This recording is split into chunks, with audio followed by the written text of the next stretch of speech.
लगे कि यार कानड़देव कोई लेना देना तो है नहीं, भाई तू मारेगा मैं मारूंगा, हो सके अपन दोनों ही मारे जाएं, तो ज्यादा ठीक ही है कि तू कहां चल, दिल्ली, और तेरी संधि करा देता हूं किससे, अलाउद्दीन खिलजी से। कौन कह रहा है, मुल्तानी। कानड़देव तैयार हो गया। कानड़देव कहां जाता है, दिल्ली। लेकिन कानड़देव जब दिल्ली जा रहा था तो इसका एक बेटा था कानड़देव का, जिसका नाम क्या था, बीरमदेव। बीरमदेव इसका बेटा था कानड़देव का। तो ये बीरमदेव भी मचल जाता है कि नहीं पिताजी मैं भी चलूंगा तुम्हारे साथ, तुम जा रहे हैं तो, क्यों दिल्ली का नाम था पहले, मानकर चलो आप लोग। तो वीरमदेव भी चला जाता है कहां, दिल्ली, और कौन चला जाता है, कानड़देव भी चला जाता है। उस समय के इतिहासकार कहते हैं, वैसे तो ज्यादातर इतिहासकारों ने महिलाओं को ही सुंदर बताया है, लेकिन यहां पर पुरुषों को भी सुंदर बता दिया इतिहासकारों ने।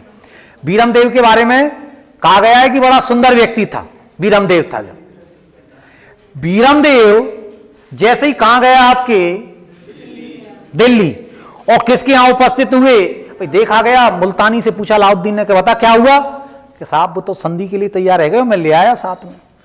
अलाउद्दीन का दिमाग खराब कि यार तू युद्ध लड़ने के लिए भेजा मैंने या संधि के लिए। पर जब भी अलाउद्दीन ने कहा चले यार आ गए तो बुला उनको, इनके साथ मीटिंग चली कानड़देव और बीरमदेव के साथ। बीरमदेव बड़ा हजे जवाबी टाइप का व्यक्ति था, बीरमदेव था। अलाउद्दीन खिलजी ज्यादा सुंदर व्यक्ति नहीं था, बीरमदेव बड़ा सुंदर व्यक्ति था। और यहां तक लिखा है इतिहासकारों ने, तो खतरनाक लिखते हैं इतिहासकार तो, कि बीरमदेव की शरीर पर बाल ही नहीं थे। पुरुषों की बॉडी पर बाल बहुत ज्यादा रहते हैं, घने रहते हैं, लेकिन बीरमदेव के बाल ही नहीं थे। एक तरह से सिर पर तो थे कहीं आप सोच रहे हो सिर पर नहीं हो, तो बॉडी पर बाल नहीं थे घने बीरमदेव के पर। तो अलाउद्दीन खिलजी ने बीरमदेव से कहा अरे इधर आ यार, जब बाल बट रही थी तो तू कहां गया था। उसने तो मजाक के अंदाज में कहा अलाउद्दीन ने कि जब बाल बट रही थी तू गया कहां था यार। तो उसने बड़ा खतरनाक जवाब दिया। उसने कहा था कि साहब मैं बुद्धि वाली जो स्टॉल थी, जहां बुद्धि मिल रही थी, वहां डबल वेयर गया था, और आप बाल वाली स्टॉल पर डबल वार चले गए। मतलब बेइज्जती कर दी। दिल्ली का शासक अलाउद्दीन, उसी के दरबार में उसी की बेइज्जती, बड़ा टेढ़ा काम था। लेकिन जैसे ही लोगों को मालूम चला तो सब लोग सोचने लगे यार आया कौन है कि अलाउद्दीन के सामने उसी की बेइज्जती। ये बात धीरे धीरे धीरे धीरे कहां तक पहुंची, अलाउद्दीन की एक पुत्री होती है आपके, और उस अलाउद्दीन की जो पुत्री थी उसका नाम था क्या, फिरोजा। ये फिरोजा की जो दासी पाती थी ना, उन दासियों ने पहुंचाई ये बात कि अरे मैडम तुम्हें मालूम है कि हाँ क्या, कि तुम्हारे पिताजी के दरबार में एक ठीक खतरनाक राजकुमार आया है कि आज तक ऐसा सुंदर व्यक्ति देखा ही नहीं है। दूसरा इतना खतरनाक जवाब है कि वो तो तुम्हारे पिताजी नहीं पे कसरा है। फिरोजा ने सोची यार देखा तो जाए, ऐसा है कौन। इनका तो डेली का रूटीन था, क्योंकि लंबे समय तक वार्ताएं चली थी, शाम हो जाती इनकी व्यवस्थाएं करवा दी रहने के लिए। अलाउद्दीन ने पहले बड़ी व्यवस्थाएं रहती थी, ऐसा नहीं था कि कोई दुश्मन है तो उससे दुश्मनता ही बरती जाए। अलाउद्दीन ने रहने के लिए व्यवस्थाएं करवा रखी थी, सुबह दरबार में उपस्थित हो जाते थे, पूरे दिन वार्ताएं चलती थी, खाना पीना होता था बढ़िया, शाम को फिर सो जाते। ये तो रूटीन हो गया इनका। तो कानड़देव किसका, बीरमदेव का। एक दिन बढ़िया ठीक ठाक बन ठन के कौन पहुंचे दरबार में, बीरमदेव। और उसी दिन गलती से फिरोजा देख रही थी ऊपर से झरोखे से। फिरोजा की जैसे ही नजर पड़ी तो वो कहते हैं ना वन साइड लव, वो कंडीशन हो गई फिरोजा की। मतलब कई जगह फर्स्ट मीटिंग ही नहीं है अभी, तो मीटिंग तो बाद की बात है, अभी तो एक ही व्यक्ति ने देखा है बस केवल। और जैसे ही फिरोजा ने देखा कि यार वास्तव में जो कहा जा रहा है वैसा ही है। अब आजकल का जमाना होता तो इंस्टा फिस्टा पे देख लेते लोग, वो वाला तो मैटर था नहीं पहले। तो आंखों से देखा, और ऐसा कहा जाता है इतिहासकारों के द्वारा कि पहली नजर में ही फिरोजा को प्यार हो गया था बीरमदेव से। और फिरोजा ने पूरे सपने सजा लिए। अरे आजकल की तरह नहीं होता है मामला। पहले तो फर्स्ट एंड एक ही था। आजकल तो सोचते हैं चलो यार जितने दिन चल जाए ठीक है, फिर सोचेंगे आगे। तो आज के और पहले के जमाने में बड़ा अंतर है हर चीज में, ऐसा नहीं है।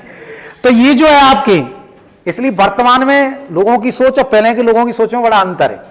आजकल लोग बड़े खुशमिजाज मिलते हैं रिश्तों को लेकर, ज्यादा टेंशन नहीं पालते हैं। पहले लोग क्या रिश्तों के साथ चिपके रहते और कई बार तो आत्मदाह कर लेते। आजकल जो लोग आत्मदाह करते हैं ना, वो वैसे कह देते हैं कि बाप प्रेम के कारण उसके कारण किया, वो कारण अलग होगा कोई। बाकी रिश्तों को लेकर आजकल लोग ज्यादा क्या नहीं है, तनाव वाले नहीं है, बड़े सौम्यता से जीते हैं। आप जैसा युवा वर्ग तो बड़ी सौम्यता से जीता है, कोई बात नहीं, तू नहीं तो अगला, अगला नहीं तो अगली, जो भी है XYZ चलता रहता है आपकी। लेकिन यहां ऐसा नहीं था। फिरोजा ने डिसाइड कर लिया कि मरना है तो इसके साथ और जीना है तो इसके साथ, वीरमदेव के साथ। भाई साहब धीरे धीरे वो तो संधि वार्ता बैठी नहीं ठीक तरह से, इनकी नहीं बैठी तो वापस जाना है कहां, जालौर। और ये मालूम किसको चला, फिरोजा को, कि आज अंतिम दिन है, जा रहा है कौन, वीरमदेव। जैसे तैसे जुगाड़ करी मिलने की, वीरमदेव घूमने जाता था, कहीं मॉर्निंग वॉक करता था। हाँ, अरे बहुत खतरनाक व्यक्ति बताया वीरमदेव को। तो वीरमदेव कहीं गार्डन में पकड़ लिया किसने, फिरोजा ने। बहुत इतिहास अलग बात कहता है। फिरोजा ने कह रोक तू, कि मैं तेरे साथ शादी करूंगी।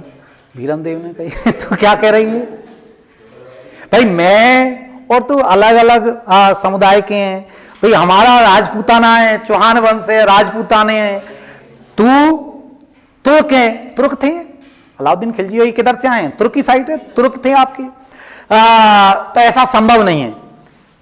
फिरोजा ने कहा सब कुछ संभव है प्यार में। प्यार जब तो लोग लिख देते हैं इतिहासकार का, प्यार क्या होता है, अंधा होता है, कोई ऐसी कहावतों से लिखते हैं आप लोग। फिरोजा ने कहा सब कुछ संभव है, मैंने कसम खा ली है कि मरना तेरे साथ और जीना तेरे साथ। वीरमदेव ने बहुत समझाया लेकिन नहीं मानी भाई साहब, नहीं मानी। तो वीरमदेव ने कहा कि अभी तो जाने दे। क्या करे बेचारा, पीछा छुड़ाने की कोशिश कर रहा था कि अभी तो तू जाने दे, फिर देखते हैं। वीरमदेव और कानरदेव कहां जाते हैं, जालौर आ जाते हैं। लेकिन परेशान कौन है आपके, फिरोजा। फिरोजा ने रोटी पानी सब छोड़ दिया।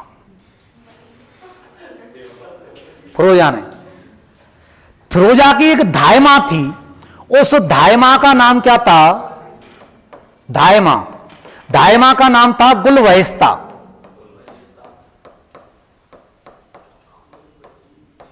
इनकी एक धायमा थी जिनका नाम क्या था, गुलबहिस्ता था। गुलबहिस्ता ने पूछा, क्योंकि पहले तो रानियों से ज्यादा तो धायमा ही होती थी, मैंने तो पूछा फिरोजा से, कह रहे तू कैसे सूखती जा रही है, क्या मामला है। लकड़ी आ गई है। तो ये जो गुलबहिस्ता को बताया फिरोजा ने कि मेरे को शादी वीरमदेव से करनी है। गुलबहिस्ता ने बहुत समझाया कि तेरे पिताजी मार देंगे, तेरे को छोड़ेंगे नहीं। यदि उनको ये मालूम चल गया कि तू प्यार किससे करती है, एक राजपूताने से करती है, तो तेरे को मार देंगे। कि चाहे कुछ भी हो, मैं जब ही रोटी पानी खाऊंगी जब कौन मिल जाएगा, वीरमदेव मिल जाएगा। अब इस बात का मालूम किसको चला, अलाउद्दीन खिलजी। वो तो पिताजी के पास तो कहीं ना कहीं से बात पहुंच जाती है। जब तक गुलबहिस्ता पहुंच गई, गुलबहिस्ता ने अलाउद्दीन से कहा कि बात ऐसी ऐसी है। अलाउद्दीन ने कहा कि उसको बंद कर दो कमरे में। ये अब से नहीं, इतिहास ही चला रहा है पिताजी का रोल, इसको बंद कर दो कमरे में। और भाई साहब फिरोजा की मराई दे डाली। लेकिन फिरोजा का सच्चा प्रेम था। आजकल की तरह बयान चेंज नहीं करते हैं। जैसे आजकल तो भाई साहब लड़कों के साथ बड़ा धोखा है। जैसे लड़की के साथ चले जाएंगे और वापस कोर्ट मैरिज नहीं करी और कहीं पुलिस ने पकड़ लिया, कोर्ट में प्रेजेंट है गए और लड़की ने बयान चेंज कर दिए तो गया। वो वाला मामला यहां नहीं था। यहां मामला बड़ा मजबूत था, क्योंकि एक तरफा ही था इसलिए मजबूत था। तो फिरोजा ने कहा टेंशन मत ले, गुलबहिस्ता की पिट लई, सब काम हो गए। गुलबहिस्ता ने समझाया कि देख अब रोटी पानी खा और मेरे तेरे पिताजी को समझाऊंगी। पर इसने कहा कि नहीं, जब तक ये नहीं मिल जाता कुछ नहीं है। मतलब इसने अपना पूरा जीवन ही किसको बना लिया? वीरमदेव को बना लिया। इसलिए कहा जाता है कि आवश्यकता से ज्यादा, खुद से ज्यादा दुनिया में किसी से प्रेम मत करो। लेकिन बड़ी मूर्ख थी ये, भाई कितना बढ़िया जीवन था जिसको त्यागेगी ये। तो ये जो फिरोजा है, ये फिरोजा जाओ बिल्कुल के नहीं।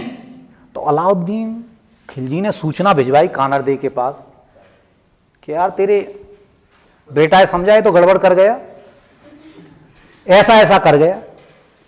कानर दे ने वीरमदेव को बुलाया कि रे इधर आ, तू क्या करके आया है वहां पर? फिर उसने पूरी बात बताई कि पिताजी मेरा कोई दोस्त नहीं है, वन साइड है, जो भी है वो क्या है, वन साइड है, टू साइड नहीं है।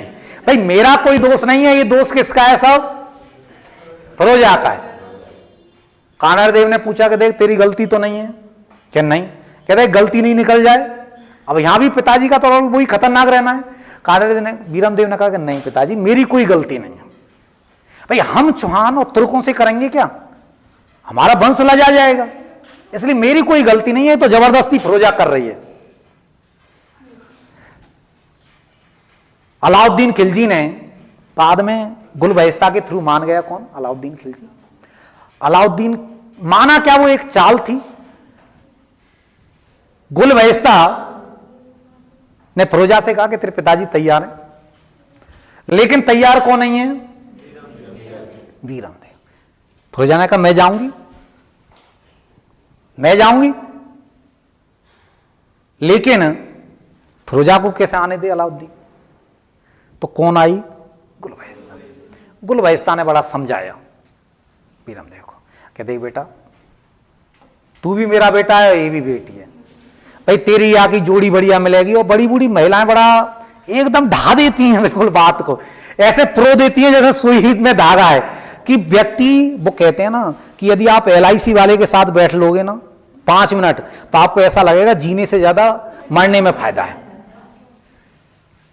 और यदि आप लोग, यदि पति और पत्नी है दोनों, तो वो दोनों एक साथ बैठ लेंगे तो उनको ऐसा लगेगा कि जीवन बड़ा नरक है यार, क्यों लड़ाई होगी उनमें बिना बात के। वाइफ की फुल फॉर्म ही यही है, तुम्हें पता नहीं है अभी? Without information fighting every time, without information fighting every time. मतलब कोई सूचना नहीं रहती है, पाकिस्तान की तरह कभी भी कर सकता है। आप देख लो पत्नी और पाकिस्तान की एक राशि है, और पति है जो, उसकी सहनता कैसी है? भारत जैसी।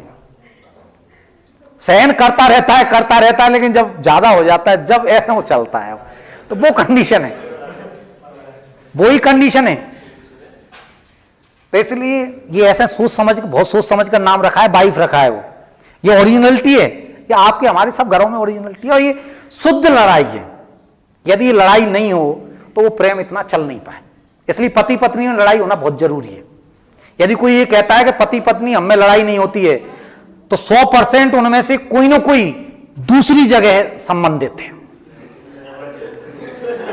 वो ध्यान नहीं दे रहा है उस रिश्ते पर। इसका मतलब ये है उस रिश्ते पर ध्यान नहीं दे रहा है, क्योंकि आप स्वाभाविक है जब ज्यादा किसी के नजदीक जाओगे ना तो कमी भी मिलने लग जाएंगी और उसकी अच्छाई भी मिलने लग जाएंगी। कमी मिलेंगी, भाई क्या होगा? टकराव होगा। संबंध में जब आप लोग ज्यादा ही क्लोजता में रहते हैं जब होता है ऐसा। तो इसलिए खैर आप लोगों में से शादीशुदा कम होंगे, बाकी हैं वो जांच कर लेना। यदि ऐसा है लड़ाई नहीं हो रही है तो पकड़ लो कोई गड़बड़ है, कोई ना कोई गड़बड़ है। तो गुलबहिस्ता ने समझाया लेकिन नहीं माना। अब ये बात किसके पास पहुंची? अलाउद्दीन।